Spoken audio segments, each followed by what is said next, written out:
If you have experienced anxiety, then you are going to 100% relate to this episode as I talk about the unspoken, something that is rarely talked about when it comes to experiencing anxiety, and that is having an anxiety hangover. Now, before we get into the episode, I would like to share with you that if you are listening to this before the 27th of March 2023, then I invite you to join me on a 21-day anxiety reset. This is an intimate container, a small group container that focuses on interrupting your anxiety patterns and helping you to feel calm and take a positive step towards a life where anxiety does not dominate and hold its strong grip on the decisions that you make and the way that you feel. So as a part of this container, you get 21 days of real-time voice support with me. You get 3 calls where we are they're practical calls where we'll be regulating your nervous system, where we'll be working on acceptance, and also in our 3rd call, we'll be doing a group hypnosis on worrying thoughts. And you can consume this live or via replay.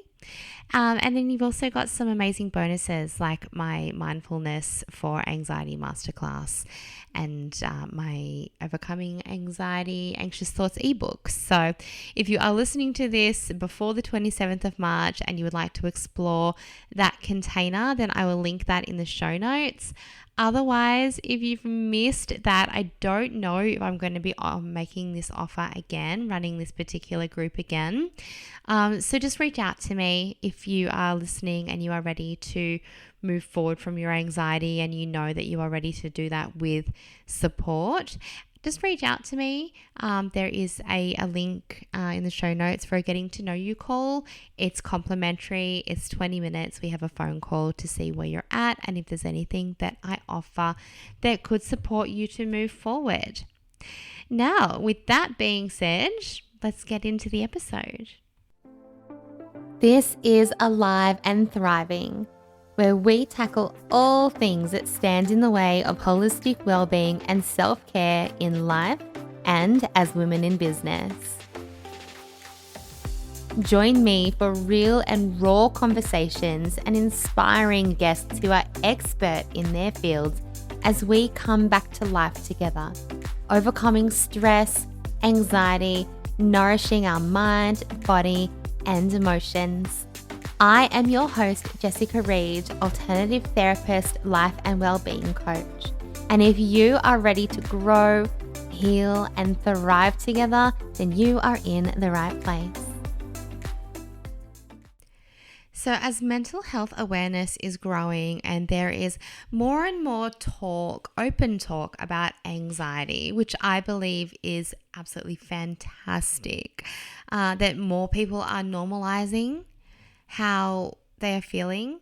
Because I remember when I was in the thick of everything and before I was actually willing to accept that anxiety was what I was experiencing, because every time I had a panic attack, it felt exactly like when I had had a pulmonary embolism. So for me, I was like, oh, this is happening again. But I remember feeling so scared and so alone, and just really terrified of what was going on in my body.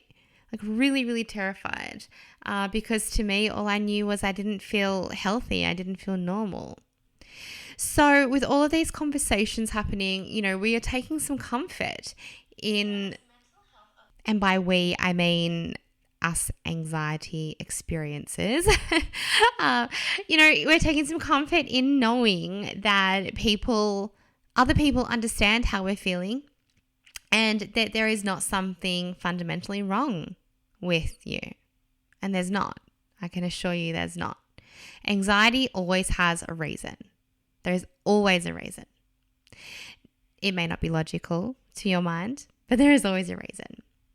So we are bringing awareness to what panic attacks feel like, how to recognize panic attacks, how to recognize anxiety. We're bringing awareness to coping strategies. We are utilizing tools like mindfulness and other techniques like EFT tapping, meditation, holistic approaches to prevent anxiety. And we are talking openly about trauma and diving into the root cause of anxiety, which, on a side note, I really believe is neglected in so many areas of traditional approach, in my opinion. That's my opinion based on my own personal experiences. But something that is really unspoken, I feel, about anxiety. And it's a big deal because we don't give ourselves much compassion around this area, is the anxiety hangover. Now, this anxiety hangover, is the physical and emotional symptoms that may persist even after the initial trigger of your anxiety or your panic attack has passed. So let's dive even deeper into this topic. Now, some days are just anxious days. They really are. And sometimes there may not seem to even be a trigger for that. Depending on your season of life, your hormones, your recent diet, your stress levels, your health, you may find that some days or some periods, like weeks, are more anxious than others for you. And I know, as somebody who has lived in years of relentless anxiety, and has been in that space, where it does feel like it is in control and you are not, I know that these days they're familiar. They are just how it is sometimes. And if you experience the anxiety, then I know that you know how they feel. And now this may start from your stress response that is just keeping you really dysregulated, or it may stem from thoughts that you are having. Okay, so it might be going through your cortex anxiety pathway, which I teach in the 21-day anxiety reset. And if it's stemming from your stress response, then it's taking the amygdala pathway. Either way, at some point, you are going to feel anxious in your body once this response has taken place. So let's think about your stress response. When you are in the thick of your anxiety, you are in your body's stress response, your fight or flight response, your sympathetic nervous system. Now, I've spoken about this a lot, and I do teach this in my memberships as well as the anxiety reset that's coming up. But basically, when your amygdala has been activated, your amygdala being the part of your brain that is always scanning for danger internally and externally, a small but very, very powerful cluster of neurons move into the brainstem, okay? And this sends messages to all of the areas in your body that are involved in your fight or flight response. Now, this includes the release of hormones, stress hormones such as cortisol, which is designed to fuel your muscles for violent, rapid muscular action. You want to fight something, you need to flee something, then we need that excess glucose in your muscles so that you can move. And another one, of course, is adrenaline. Now, you think about the role of adrenaline. We need adrenaline before we run a race. We need adrenaline before we do something that is designed to get our heart pumping, our breath rate moving faster. And so if you think about the effects of these hormones alone in your body, purely from a physical perspective, you've got your raised, elevated heart rate. And you may notice this with your anxiety. And that elevated heart rate may actually manifest for you as feelings of a lump in your throat or tightness across your chest. You may notice shallow breathing. You may feel like you can't take a deep breath. You may find yourself yawning often just to get that deep oxygenated breath in. Now, these are all things that happen because of the excess adrenaline, because our heart rate is pumping faster, our breath rate has increased, because our body is expecting us to fight or flee. You may notice muscle tension. Muscle tension is your very first early warning sign of stress. And when we have had prolonged muscle tension across our chest, our shoulders, our neck, our jaw, our forehead, prolonged muscle tension, the amygdala that's always scanning internally and externally for danger is sensitive to muscle tension. So prolonged muscle tension on its own can lead to anxiety. Now, you may also notice digestive changes. You may notice that, you need to go to the loo or, when you're really anxious more often. Your tummy may be really upset. Your appetite may change. If you are in a prolonged period of anxiety, then you might notice changes in your sexual function. And that is because during fight or flight, during our stress response period, when our sympathetic nervous system is activated, we don't need any of those things. We don't need to digest food properly. We don't need to make babies. We don't need any of those things during that period, because survival is what is the end game. Survival is the end game.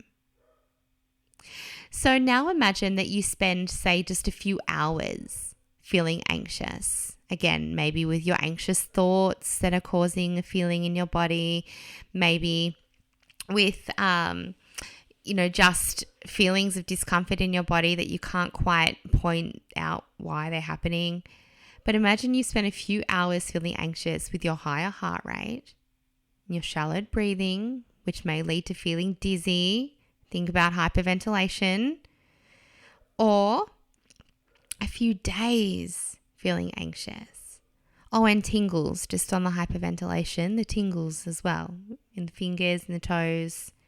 Remember, your blood supply is going to different areas of your body that need it to fight or flee, like your heart to pump,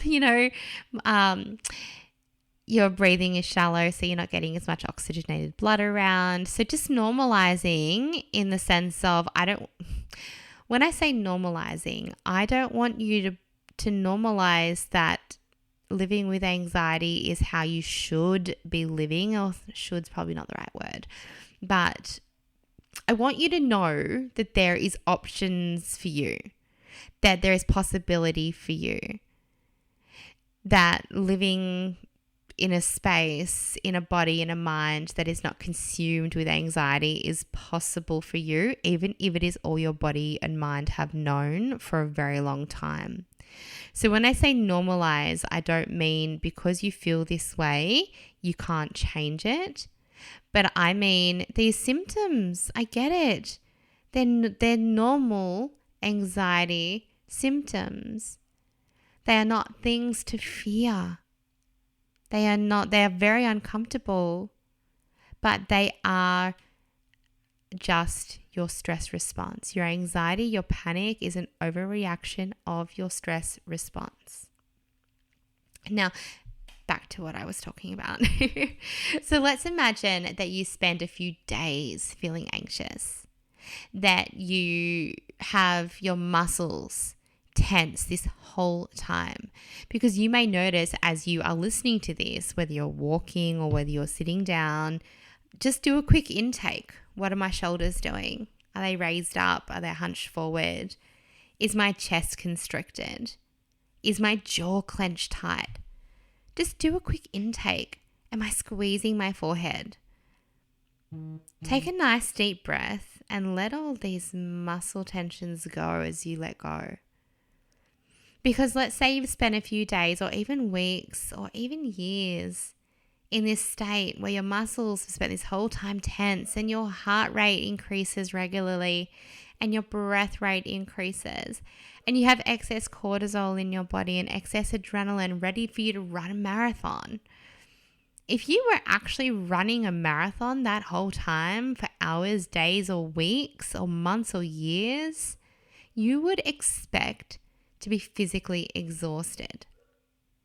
So why are we so surprised when our bodies have an anxiety hangover, when the physical changes in our body is just like we have been running a marathon, like we have been exercising, like we have been doing something physical in our body for a long period of time with an emotional cocktail of things like dread,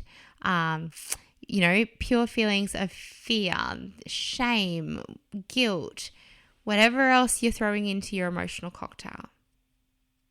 So why are we so hard on ourselves to expect that you can go through all of this and your body is magically going to repair and heal itself? Now, this physical impact, this physical toll that we've spoken about when you have these moments of anxiety, are going to impact things like sleep, which of course can cause further anxiety. And we think about sleep from two perspectives. One is that, if you were really under threat, which your brain believes you are when you're anxious, why would you sleep if there was danger outside? You need to be alert. You may be waking up more regularly. You may have trouble getting back to sleep because of your thoughts. It's a survival coping mechanism. Everything comes back to us being wired for survival. And then we look at the excess cortisol in the body. Now, the role of cortisol, it naturally spikes around the hours of 4 and 5 a.m. And that is so that you can get up, be alert, so that you can have, energy to get through your day, to wake up. Now, if your cortisol is spiking throughout your day because you are in long-term stress, which is anxiety, when I talk about a state of stress, I also am meaning anxiety, of course it's going to keep you awake. So it is also going to impact your stress, this anxiety periods. Because when you have had these periods of high emotions, high anxiety, physical stress on the body from the stress response, then that is going to directly impact your capacity to cope. It is going to impact your productivity and your focus. Because again, we are wired for survival. So when the amygdala is in control and there are physical changes happening in your body, you are not looking to solve maths equations or looking to plan out your day in a productive and effective and, money-making way. You are looking to survive. So you might be feeling brain fogged. You might be feeling mentally fatigued. You might be feeling confused. And that is because your logical brain is not in the driver's seat at this point in time. It may impact your health. So we look at the long-term impact of cortisol in the body. Cortisol by nature is quite acidic. So cortisol can directly impact your lymphatic drainage system because of its acidic nature, which of course is going to impact your immune system. Adrenaline, long-term impact of adrenaline in the body can also include the spreading of some cancers. Some cancers have cells on the end of them that are receptive to adrenaline. Think about health in terms of digestion. We spoke about earlier why we don't need our digestion to function properly when we're in a long-term state of stress or anxiety. And I don't really know, anyone really that I have come across that has been in a long-term state of stress or anxiety and hasn't experienced some sort of tummy issues. Of course, get all these things checked, ruled out, but I'm just saying by association. Your sexual health Again, your reproductive system does not need to function properly. You hear people say, "Oh, my periods are regular, or it's always late." PMS, PMDD symptoms are exacerbated, all sorts of things. People having trouble conceiving, fertility issues during these prolonged states of anxiety and stress. Again, I'm not claiming that this is the root cause of anybody's issues, but it is certainly worth taking into account from a holistic perspective what these long-term states of anxiety are going to impact. And then we spoke again about your immune system as well. So stress will have a direct impact on your immune system, making you more susceptible to, colds, flus, viruses, anything like that, as well as long-term illness. So many things. My goodness me. Do you know, when I said coals, my Google from another room just started saying to me, I understand, and something about Coles, like the shopping centre. I just to pause for a second. I was like, who is talking to me right now when I am recording this podcast all alone? But apparently Google is always listening. So yeah, look, we're looking at long-term health issues, and there are so many different illnesses now that are being linked back to stress, that are being and when I mean talk about stress, I'm talking about your stress response in your body, which you are experiencing. And again, you can learn more about this in the 21-day anxiety reset when we explore amygdala-based anxiety.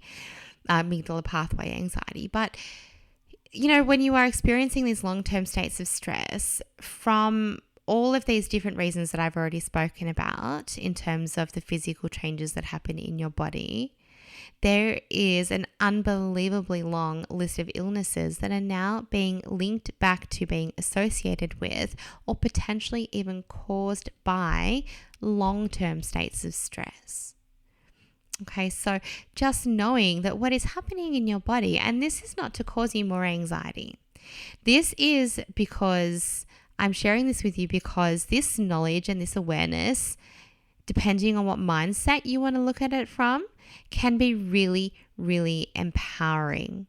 To know that when you choose to intervene your anxiety, when you choose to nourish your body, and I'm going to talk about this in just a moment, when you choose to engage your parasympathetic nervous system, which is the opposite of the sympathetic. It is the one where your digestion returns to normal, where your breath rate slows, where your heart rate slows. You actually have choices. You have things that you can do in your day. And, I have whole other episodes on this, so I'm not going to go deep into that, but I am going to talk about nourishing in a moment. So when you hear what this long-term anxiety is going to impact, I really challenge you to look at your mindset and look at the stories that happen when you hear that. Because if the first thing you think is, oh my goodness, my health, I really want you to think, okay, but I have this awareness now that is going to allow me to make a choice, that is going to allow me to explore and work even harder to make friends with my anxiety, to learn techniques and tools to intervene my anxiety and learn how to help it long term. So also we're looking at energy as well. Obviously you're pooped, you're exhausted. If you have had these physical changes happening in your body for days, weeks, months, years, this can lead to things like chronic fatigue, adrenal fatigue, all sorts of things. Okay, so your energy, you're pooped, you're tired, you're physically exhausted. So when we have the odd anxious day here and there, you may find that you recover from this a bit quicker. It's like, I don't know, the difference from a hangover between 1 or 2 glasses of wine and 10. I don't know. I don't know. It's been so long since I've had a drink, but it's, it is, you think about your ability to recover, or it's the difference between how you recover, from a workout when you have not done a workout for a really, really long time, and or when you've, been working out regularly. So if you've had the odd anxious day, your recovery might be quite quickly. Might be quite quick.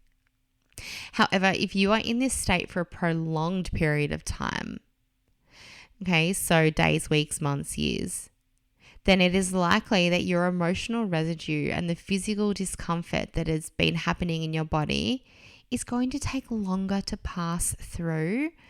And if that is you, I have been there, and I want you to know that that is okay. Let's accept that this is where our body is at. And I can give you an example of, what this looks like.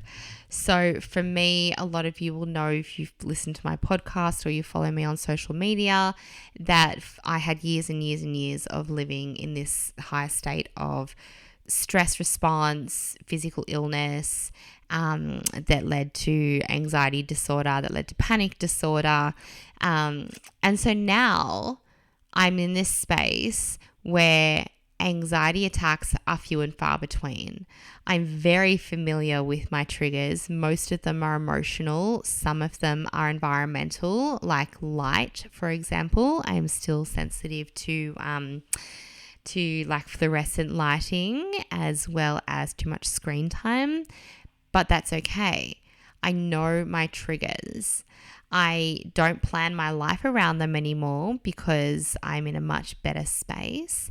And for the majority of my days, I wake up feeling good. So when I do have a prolonged period of anxiety, which still happens because I am human, that hangover is a lot more noticeable for me. And that is because that hangover is no longer my normal way of being. Because when you are in that prolonged state, all of the common hangover symptoms that I'm going to talk about in a moment, they're your normal. That's just how you feel every day. So for me, I recently experienced a week where things became stressful.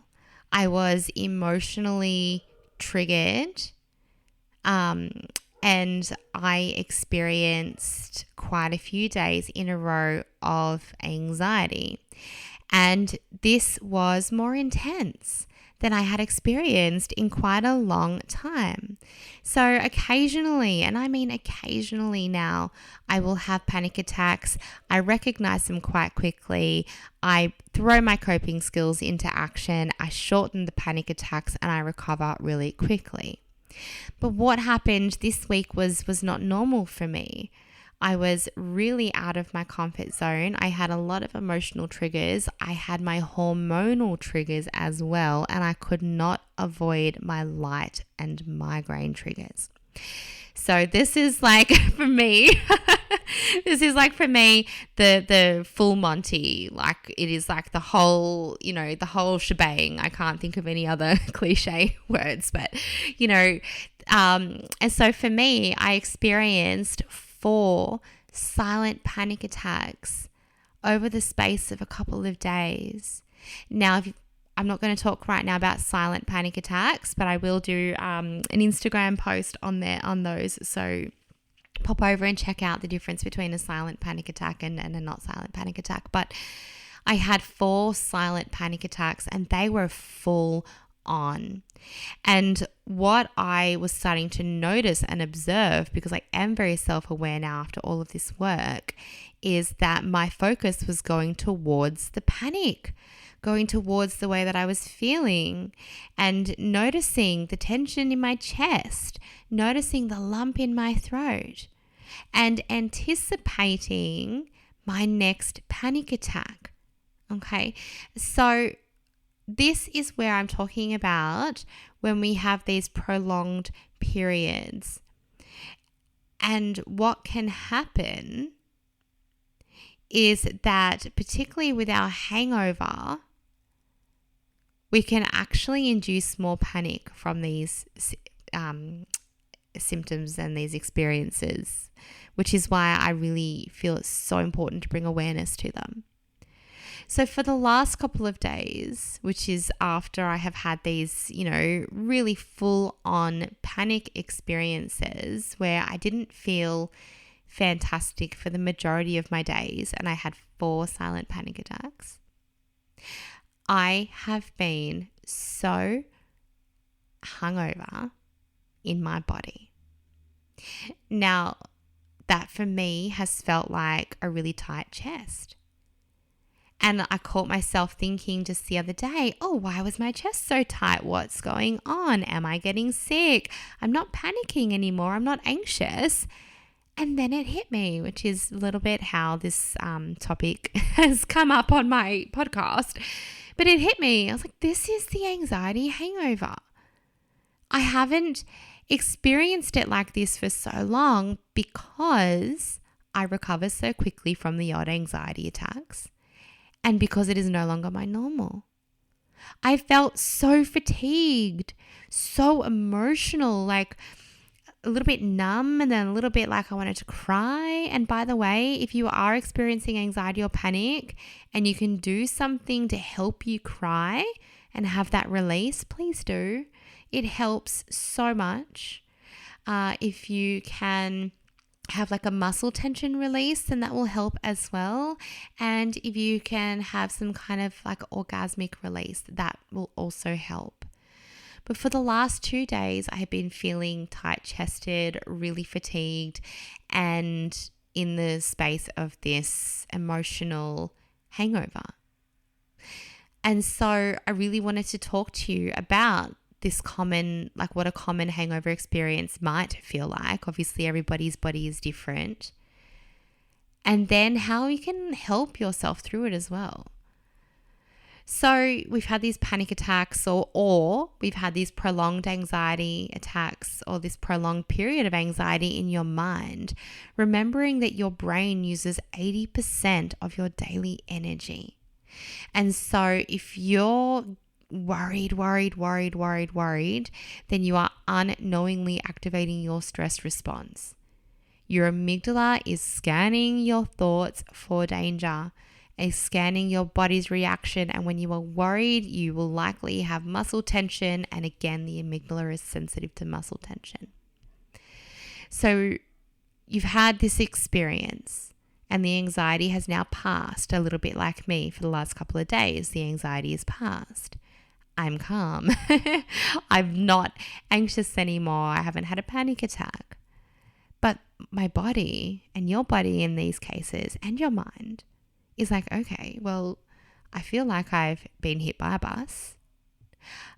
Everything hurts because I have been so tense during this time. I am absolutely exhausted because my heart has been running consistently faster as if I have just done consistent exercise for 4 solid days in a row, non-stop. Probably haven't slept very well. And I have drained myself energetically from this range of intense and draining emotions throughout this experience. You cannot just expect that having these massive changes in your body is not going to impact your mind and your body and the way that you feel. You can't expect that you are just going to magically bounce back. And so common hangover experiences may feel like fatigue. Again, you'll have your own experience, but you may resonate with some of these. Muscle tension, headaches, migraine, irritability, just feeling emotional or really flat and numb, difficulty concentrating, feelings of unease, restlessness, and that tight chest and lump in the throat feeling beyond the anxiety. So the anxiety has passed, but that tight chest remains because your muscles, you are still hunched forward, and your muscles have been so tight for so long that they need a hand to actually release. And what you've got to be really careful here with these hangover experiences is that they don't cause you more anxiety. Because this could have been me a couple of days ago when I told you just before that I noticed that my chest was still tight. I so easily could have gone, panic, tight chest, panic. Now, I have done a lot of work with EFT to desensitize the story and events that I had associated with my panic attacks. I spoke earlier about the pulmonary embolism and how I had associated those two feelings together. So now I can feel the tight chest and and the panic attack, and I can just recognize it for what it is. It's a panic attack. Still has a lot of fear behind it because that's what panic is. Fear, dread. But I so easily could have sat in that tight chest and caused myself more panic. So how do you avoid that? How do you help yourself recover so that this hangover experience and recover from the anxiety, from the panic, remembering the physical toll it's taken on your body? So I'm going to offer you a few suggestions. You may like to come back to this moment. What are we at? We are at about 35 minutes. If you want to come back to this with a journal, if you're out walking around, otherwise pause me, grab something to write down. Because here is how you're going to help yourself to recover. All right? This isn't the teenage or early 20s hangover where we recover with a Big Mac. No. Or the hair of the dog. How do they say? The hair of the dog. No, this is not that kind of hangover. To recover from your anxiety hangover, you need to be kind and you need to be gentle with yourself. Your body has been through a lot. This is not the time to go and vigorously exercise. Okay, this is not the time to go and put more stress on your body. You might like to, and when I say kind and gentle to yourself too, I'm also talking about compassion, self-compassion. I have been through this experience. I am safe. It is okay that I feel this way. I am human. My body is recovering. I choose to be kind to myself, not what the hell is wrong with me. We might like to put some heat across your back. Okay, so your shoulder blades, like yes, your neck, but I'm talking more about the chest and the chest discomfort. So heat on your tight muscles, heat across that chest cavity, heat between your shoulder blades. That will really help. A relaxation bath with some Epsom magnesium salts in there, again, supporting the muscles. The warmth is just going to help to loosen up those tense muscles. You may like to do some kind of breathing, floating relaxation in the bathtub. Breathing, just deep breathing to support that nervous system regulation. This is what I was talking about before when I said we're going to talk about how to nourish yourself, and helping yourself through this experience is nourishing your nervous system. Not saying I'm going to push through, because pushing through is going to keep you in fight or flight mode and likely cause you more anxiety, more panic, and the cycle continues. So using techniques such as EFT tapping to support the residual emotions, even though I'm still scared that I might have another panic attack, even though I'm feeling flat and drained, even though I'm irritable, even though I want to cry, I accept that I feel this way. Using EFT and if you don't know what tapping is, head to my website, download the free video, learn how to use this amazing tool to support yourself. It changed my life. Changes the life of my clients. Journaling during this time where you are nourishing your nervous system, where you are validating how you are feeling. So simple journaling prompts like, I am feeling, and this is okay. I am giving a voice to how I feel. I am giving a voice to what just happened. I am validating my experience, just really validating how you feel. Now, creating space for yourself wherever you can. And I recognize that, we can't just always shut everything out. We have kids, we have work, we have businesses. We can't just go and switch everything off. But perhaps a rest day is going to be okay for you, whatever that might look like. Because let's keep in mind that, as I said before, when you go, you stay in fight or flight mode, and your amygdala is more sensitive to this. You are going to cause yourself more stress and therefore more anxiety. Sleeping, if you can. And if you struggle to sleep, meditation to allow yourself that deep rest, self-hypnosis. If you are in Thrive, you have access to my meditation and self-hypnosis libraries. Gentle movement to help release excess adrenaline. So getting out in nature, grounding, sitting in the grass, sitting by a lake, sitting by the beach if you're lucky enough to live by the beach. And gentle movement, stretching, yoga, tai chi, walking, just releasing that excess adrenaline from your body. Staying hydrated is another way to really nourish yourself. Really important. Just as if you're exercising, stay hydrated. And refueling your body with nourishing foods. Again, you have just been through this ordeal. How can I help my body to recover? Avoid stimulants such as sugar, caffeine, or alcohol. I know that for a lot of us, they are coping strategies. There are stories that go on in our mind about how these things help us to relax, but they won't, and they will stimulate the anxiety.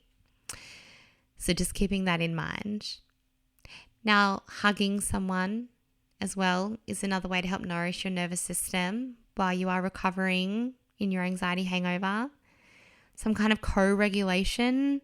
So sitting, holding hands and breathing with somebody, husband, wife, child, partner, dog. And now I giggle, but we've all hugged our dogs or cats and felt, I don't have a cat, but my dog, and felt that unconditional love and that safety. So co-regulation with a person, with a pet. And then, of course, seeking professional help if this is something that you experience regularly, or something that's taking over. So finding a therapist of some kind that you trust. As a part of my one-on-one packages, I offer voice support for my clients during the duration of their packages. And it is for exactly this reason, because the panic attacks and these things that happen, the long-term anxiety, the thoughts that won't switch off, the hangover experiences, they don't happen in your 1 hour therapy session. They happen in the in-between. And so the big breakthroughs I find, and that support, in between the sessions, is something that I offer that I know moves mountains for people. And I do this for this exact reason. And then, of course, if you're looking for long-term anxiety, release, then you look at reprogramming, you look at the root causes, the things that are stuck in your subconscious mind, the things that are stuck in your body, the trauma, the beliefs, the stories, the associations, the triggers that are keeping you repeating these patterns of anxiety. So I guess that's pretty much what I wanted to talk about with anxiety hangovers. I haven't partied much since I was really in my early 20s, and I have not had a drink that has given me a hangover since before my first child, who is 7.5. But, in the traditional sense of partying, I guess I'm talking about, with the traditional sense of a hangover. But I do remember back then how normalized it was to have a hangover Sunday. To have that day, you knew it was coming because you knew what you were doing to your body the night before. You knew your head was going to hurt. You knew that you were going to possibly throw up. I always threw up. You knew that what you were in for. You knew you were going to have no energy. You planned for your day after, your hangover day, to eat what you want to eat, watch movies, put your feet up, not really engage with anybody. You gave yourself permission to do that when you were hungover, when you were younger. Well, at least I did, and people I know around me did. And so I'm wondering, and I really would love to pose this question to you, why would you not allow yourself the same hangover grace from an anxiety hangover, particularly when you reflect back to the beginning of our conversation where we talk about what it is doing to your body? So you may find that allowing yourself the space to rest, to recover properly without jumping back into the fast-pacedness of life as best as you can, to heal properly from your prolonged period of anxiety, is actually going to decrease the frequency that you will have your anxiety attacks, because it all feeds off your stress response. So be kind to yourself. Be caring towards yourself.